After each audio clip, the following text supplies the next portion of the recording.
Waseo.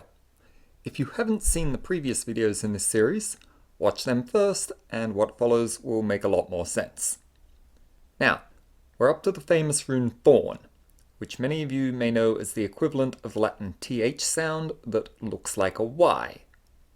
The Fortis and Lenis versions of this sound are th in thin and th in this.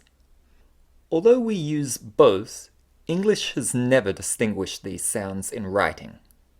Continuing our pairings, we have the rune fel for the f sound as in fat or hoof, and seal for the s sound as in sap. Now, some of you might be saying feo instead of feo, but the alveolar rune is definitely seal, not sigil. Given the evolution of English, there may be a case for saying it as sigil, but that's an argument for another time. For now, we'll call it seal with a hard y in the middle, so as to distinguish it from a small animal that looks like a walrus. Those two runes for those two sounds should not be controversial at all, because they have always been their main sounds. The Lenis equivalent of seal may cause some controversy.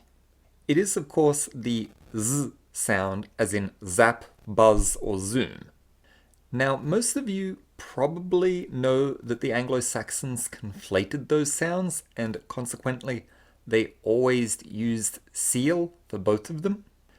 However, in today's English, we have a whole host of words where it's important to distinguish s from z. For this reason, in modern English foottalk, we have decided to restore the rune on screen to its original sound inherited from Elder Futhark. For before the Anglo-Saxons conflated s and z, this rune made the latter sound.